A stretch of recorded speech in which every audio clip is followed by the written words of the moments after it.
come to Australia, you can't come to Australia and not go to the beach. My favorite thing, our favorite thing actually, is getting down here and straight to the beach. So the lag wins once again. It is the goat of all things, but it's amazing because the water's a good temperature and get out here and enjoy the sun. And anyway, now we're gonna go pick up some bikes and get building bikes. Yeah, get building bikes, start the process of, you know, getting practice bike, race bike, all those things. We did lose one bag, but it's coming, so that makes me feel at least okay about it. Suspension made it, so we have everything. 99% of everything that we need to make up the bikes are here, so yeah, let's get to work. So typically, obviously, Ellie and I grew up here, and you know, we grew up in the Newcastle area, about 2 hours north of Sydney, but this time we have chosen to come up onto the Sunshine Coast. So I bet you we're, you know, 12 hours north of, you know, kind of where we grew up. So Australia, everybody for the most part knows who I am, but yeah, going to a new dealership that I haven't been to, you know, sure, a bunch of people that know who I am and know who the kids are, but excited to go meet new people and you know, I've been texting back and forth, and that's all been, it's always nice when you come home and people are super helpful, and so it makes the experience nice. So we're ready to build some bikes and do what we came to do, and ride some supercross and get ready for next weekend. Finally in Australia. I feel like it was yesterday we were in America, because it pretty much was, but super excited. We're here at the KTM dealership. That's a 125. Yeah, I know. Right. I thought it was the 85. It looks like it, but it's not. That's how good the 85 looks.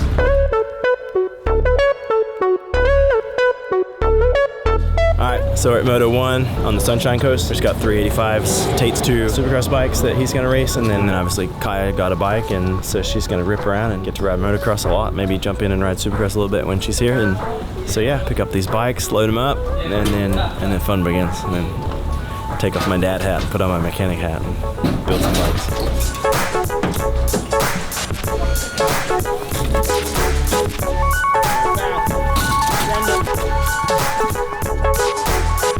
Alright, we just got bikes loaded up from Moto 1. We're gonna head back. Dad's gonna build them up. Yeah, just prepping for the first round of Australian Supercross, so we're gonna head out now. Yeah. What are you guys doing? Thanks, Mike. Are you gonna help me build bikes? I will. Yes, she will. If he said that, I'd be like, yeah, nah, you're good. You're good, I got it. I got it. He won't even wash his bike. Oh, dude, because to be honest, then I have to wash it again anyway. Yeah. Yeah. You're saying I do a bad job. No, you do a great job. Oh. He does a great job, guys. Yeah.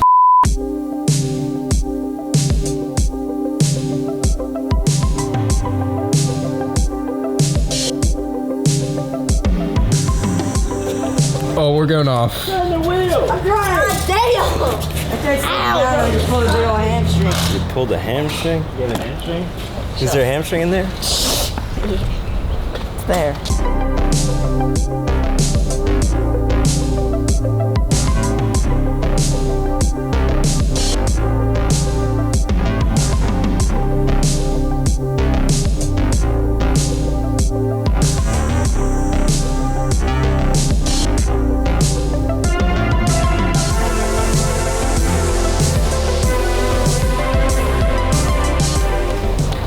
Graphics. What do I need? Graphics, tires, cut the bars. I wake up at 4:30, so we'll be done by 8. Engine's done, pipes done, clamps, suspension. We good. No front brake. We're doing no front brake drills. No front brake. Have you ever done a no front brake drill? No, I don't do no front brake drill. It's the most ridiculous thing I've ever seen in my life. Dirt bikes have clutches and brakes for a reason. If you don't know how to use a front brake and the clutch, then geez, we got bigger problems. If really that's, I mean, hey, God bless the people that are just working on that. Clutch and the front brake are tools. You should be using them. Morning. We actually all got good night's sleep last night. We were in bed by 9, which was pretty nice. I think I first opened my eyes around 3, and I was like, but then I made it to like 5:20. So yeah, just diving into this, all the little things, throw on it. I'd like to ride maybe tomorrow, which would be Tuesday, and then Wednesday, prep the bike Wednesday afternoon, and you know, kind of be ready to ride press on Friday, and then drop some gates and go racing on Saturday. So test out the fuel, make sure everything's all good, try to get the jetting within the window, and we'll be good to go.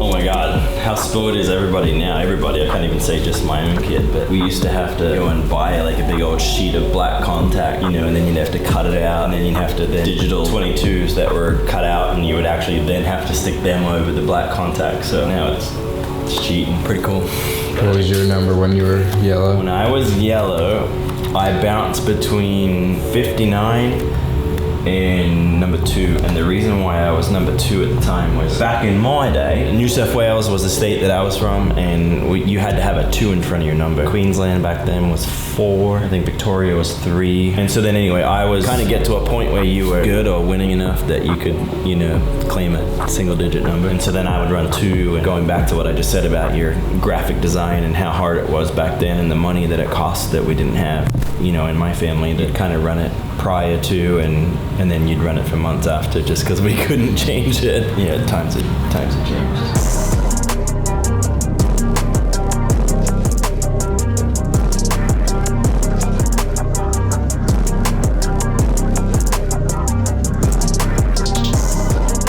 We are 99% done. The only thing I haven't done, I did not have a hacksaw. So these bars, I cut them down a little bit for Tate. I haven't done that yet. So just got to do that. Throw grips on and mix fuel, and we're ready to rip. I actually like the yellow numbers with the Mountain Motorsport. It's always kind of cool, something different. Especially because of like the Pro Taper and Mountain, and has a lot of yellow hits. So I'm jealous. Thing looks fun. Looks good. Ready to rip. Let's go ride tomorrow. At Mountain Motorsports, we don't just sell power sports. We sell opportunities for adventure. Mountain Motorsports operates 10 dealerships across Georgia, Tennessee, and Alabama, with tons of in-stock inventory of motorcycles, ATVs, side-by-sides, watercraft, and more. It's our mission to help you find and customize the perfect machine for you and your riding style. Not only are we committed to getting you on the perfect machine, but with over 200 years of combined experience in our service departments, we also support you through every step of your adventure ahead. Together, we make the road less traveled the most thrilling adventure of your life. Alright, so we are going moto for the first time. So we may or may not have missed a turn, and we have ended up on a mountain. I couldn't tell you last time I was in mountains this steep. We have 1 bar of service. I have a radio interview. It's 9:32, and it was supposed to be at 9:30. So we might just park it up on the side of the road here. 5 minutes later. 30 plus years of an education at something, and you're able to pass that on to your kids, and he's taken the passion, and all my kids actually race dirt bikes and ride and whatever, and so Tate being the eldest at 14 is getting ready to race this championship. He kind of did it last year, and he was really new to it, really fresh, and this year we kind of know what to expect, and he's put a lot of work into it. So yeah, looking forward. He has big goals, and we'll try to tick him.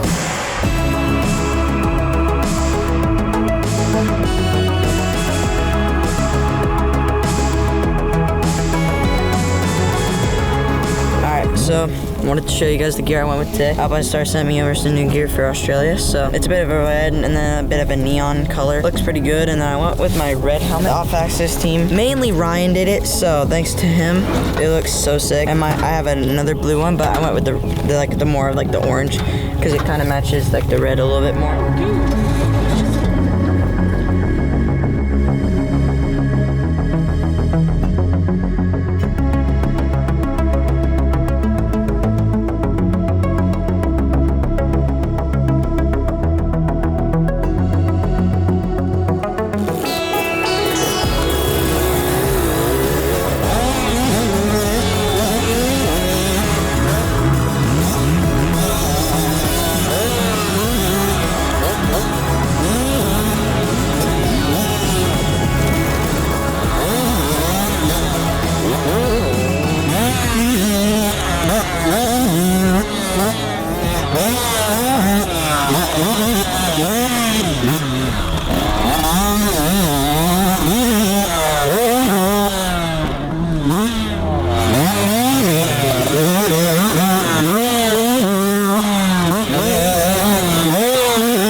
Because it doesn't feel like when you rev it, like when you were doing it, didn't sound like it go and like make that weird noise. Like it sounds a little better. Yeah, it sounds like it just goes clean all the way through, so I think it might be better on starts. It's like prime, like super tacky in traction. Yeah, in some areas it is. It's not too bad. And then the one corner. Not too bad, but brings back some memories for sure. The corner before the finish is hard because it's really just gone. There's nothing to lean on, and it's so like loose, and then it's choppy out of the corner. So yeah, we got some triples, some on-offs. Feeling good. All right, feel it out. Tell me what you think. Okay. Be smart. Just riding, cruising.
That's it for today. First time we rode in Australia. It was a good success. We got to break in the bike, broke in my new boots, some of my gear, my helmet. So we're feeling really good. The track here is a lot different than in America. Felt really good. Track was pretty tough, but felt good. It's good because what I see and what I hear, he also commented on what he felt, so it kind of aligns with everything that I have going on and what I see. So I say we get a little riding in tomorrow, and he has a second set of boots that I would like him to run in and break in, and then we go press day and go drop some gates and see where we're at, you know, see where our strengths are, see where our weaknesses are, and get after this thing.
And when he says he's gonna go do something, you can tell he's gonna do it. So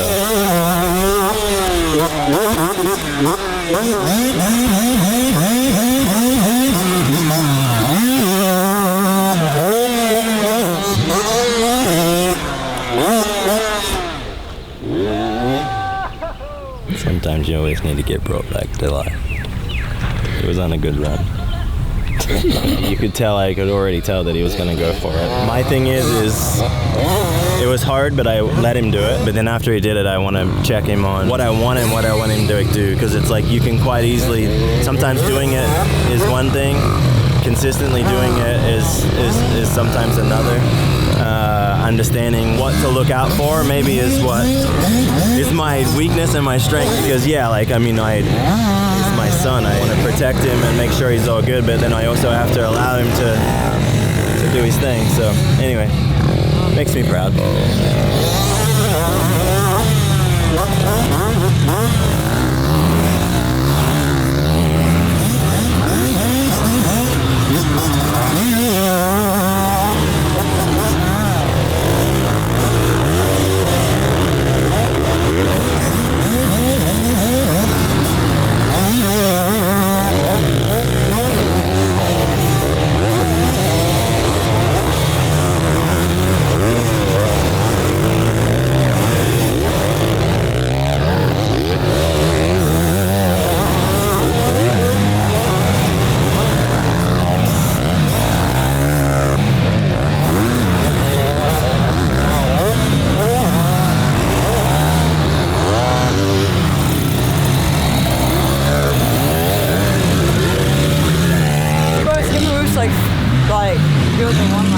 Like tough because like all those 450 guys and it's soft right now, so they're like making like pretty like track's gonna change a lot. Yeah, it's already getting chewed up like pretty hard, so it'll be difficult trying to get that triple out every lap. Like the layout? Yeah, the layout's fun. It's almost like more like a arena cross kind of like layout, more than like a supercross thing. But it's fun. I think that's a better track to learn on than any other track. It's like everything happens real fast, everything happens real short. Yeah. It doesn't give you like sometimes the big tracks are. And it's really good because like the more like laps you do, like the rougher it gets and stuff. So it's like it keeps you on your toe the entire the entire time. Doing it was really fun. Like all the jumps are like really flowy. So and some of them have like different like G's out. Like they're not all like very like smooth. So it's a pretty difficult track. And it gets your heart rate up like through the roof because it's so fast and quick. And the lap times aren't very long, so it's a good track.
Towards the end so that then you pick up that nice. Okay?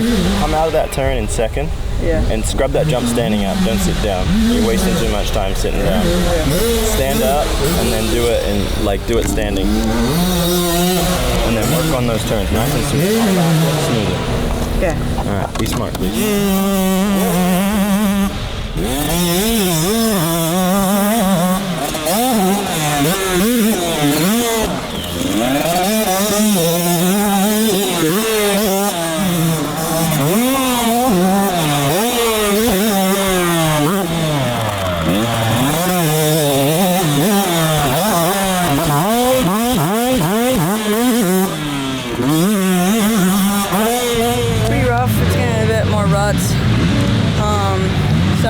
Choppy because the dirt's really soft and those guys are all on big bikes, so other than that I just have to pick my way around on an 85 and figuring it out. Felt good.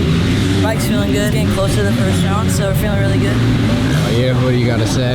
Ready to drop some gates and see where we're at. No, it's fun. I mean, you're probably gonna hear this over the next 8 weeks, but yeah, like just so many things that, you know, like childhood memories of riding tracks like this, dirt like this, you know, smaller, just odd-built track. Makes me happy. It's why we're here. It's why we'll continue to try to come and do it, because I genuinely think that Supercross, you need a big bag of tricks. It changes just like that. It changes so fast. Right when you think you got it figured out, it changes. Something pops up out of nowhere. It makes me proud to watch him and see him putting it together. There's such a different emotion tied to watching your firstborn do something that you have loved so much, and chased Ghost around for 30 plus years.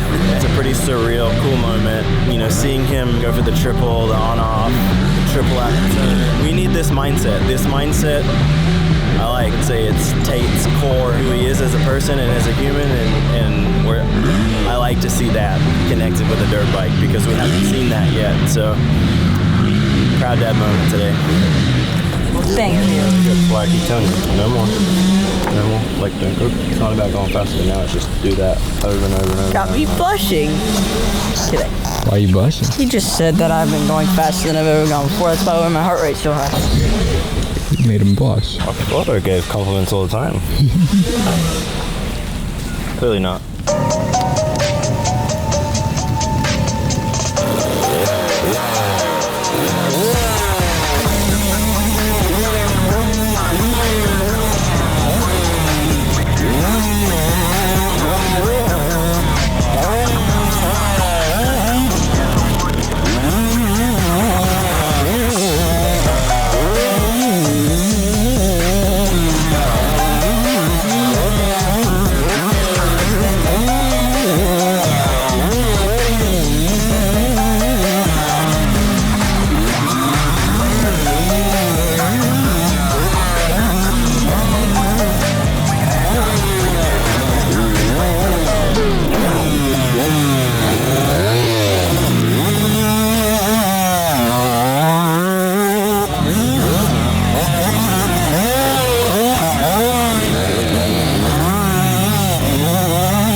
From this mark, I want you to go from standing to straight foot out, and when you do it, it's just super smooth. Like, let it roll. At that point, let it roll to the point where you won't even need clutch. Instead of going to there, you do it right, you won't even need to go to third gear. You'll just go second gear, and then you'll go, and then you'll set up for that. And that's how supercross is done correctly. Shortening stuff up and maximizing what.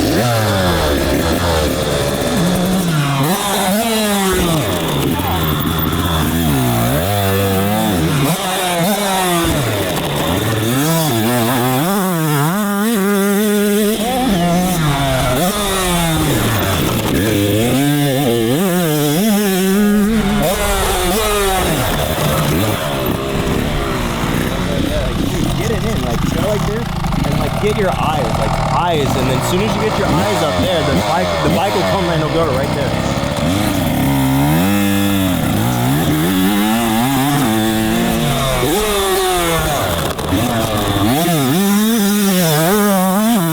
This is the slowest part right here. From the landing to here is where you slow it down. And then from here, you gotta let it roll and start picking up that throttle. It's smooth, like keep lean angle and go smooth, smooth, smooth, smooth all the way down there, and you'll be fine. What you did is perfect, you just slowed it down too much.